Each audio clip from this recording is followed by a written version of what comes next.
This is the Tata Altroz DCA, and it's the long awaited automatic gearbox version of the Altroz. The DCA in the name is there to tell you that this is a dual clutch automatic transmission. It's got 6 speeds, and Tata has released a list of some of its technical highlights. For one, the Altroz DCA uses a wet clutch arrangement, which is quite different to the dry clutch setups that we've had in India on the dual clutch transmission equipped cars already. Now, in simple terms, a wet clutch transmission has better lubrication and as a result better heat management, and what that gets you is more consistent performance and the promise of greater longevity as well. The gearbox also features shift-by-wire tech, which means that there's no mechanical linkage between the gear selector and the gearbox up front. It's all carried out via electronic signals, and Tata Motors says that gear shifts are effected within 250 milliseconds. Tata also claims that this gearbox uses 35% fewer moving parts than a comparable unit from other manufacturers.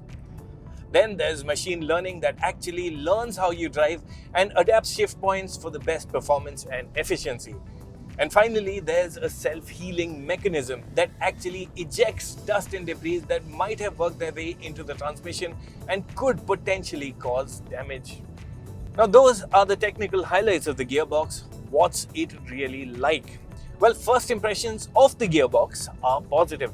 This is a smooth shifting gearbox and it shifts quite seamlessly. You will notice that third gear is perhaps a bit more pronounced, but otherwise through the ratios it goes up and down very smoothly. The gearbox might not be lightning quick by dual clutch transmission standards, but it does a good job of going up and down the gears. When you do want more performance and press down a bit harder on the throttle pedal, the gearbox responds well to drop down a gear or two and gives you the access to the performance you need. The gearbox also scores well on some of the other areas automatics are expected to perform in. Creep mode also functions well, so you can crawl through slow-moving traffic without any intervention from your throttle foot. And the Altroz DCA also starts quite effectively on inclines with minimal rollback. And then there's the promise that you won't be penalized in efficiency for the convenience of going automatic. While far from the best-in-class standards of the Maruti Suzuki Baleno, the Altroz DCA delivers an ARAI-tested economy of 18.18 kpl. That's actually marginally better than the standard Altroz manual. Notably, the Altroz DCA doesn't get the idle start-stop on the other petrol versions of the Altroz. But you can experience that priority for best efficiency on the move. You won't need to drive too long to realize that this is a gearbox that's perhaps been tuned for best efficiency. It upshifts quite quickly, and say when you're driving in town and slowly and steadily building speed, you'll note that the gearbox has worked its way up to 4th gear at speeds as low as 40 kilometers an hour. The gearbox doesn't get a sport mode to speed things up. Before you ask, there are no paddle shifters either, but you can shift between the 6 gears manually via the lever. When you do take manual control via the gear lever, you will note that the system is quite responsive to inputs. The thing is, the Altroz DCA just doesn't do enough to excite. As Volkswagen originally established with the Polo GT DSi with the 7-speed dual clutch transmission, and more recently Hyundai with the i20 with its own 7-speed dual clutch transmission, that a small car with a dual clutch transmission by extension means a sporty small car.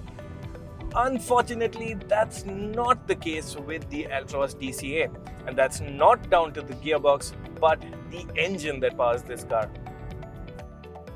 The Altroz DCA doesn't get the iTurbo's more powerful 110 horsepower turbocharged petrol engine as was widely expected, but uses Tata's 1.2-litre 3-cylinder naturally aspirated petrol engine.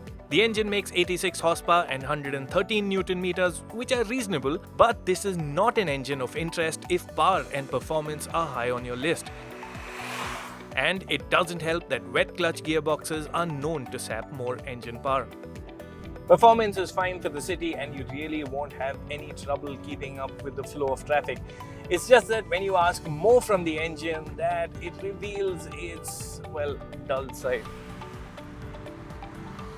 The engine understandably doesn't have that mid-range punch of its turbo petrol rivals. Power delivery is quite flat and you'll need to press down hard on the accelerator pedal to get the most out of this engine.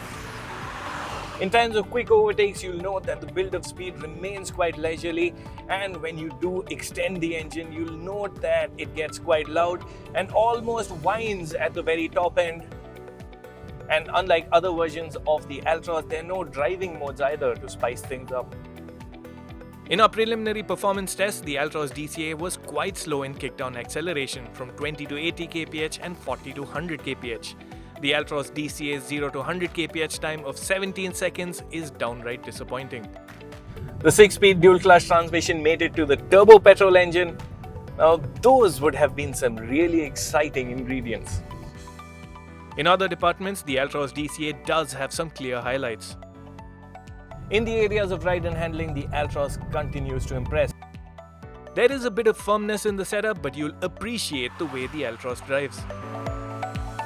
It feels like a very tough car, especially over broken city roads. Even when you're going faster, yes, there is a bit more road noise than you'd like, but the overall sensation is of being in a very stable and sure-footed car. The handling is neat and tidy too, and a lot of the fun that you actually have in the Altroz comes down to the slick and very smooth steering.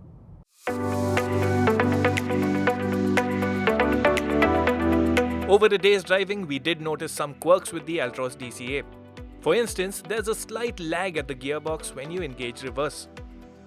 Gearbox aside, the Altroz DCA is unchanged from the standard model.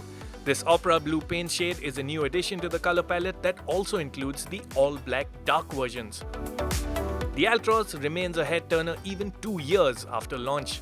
The squat stance, large headlights and swept-up lines give it genuine visual distinction.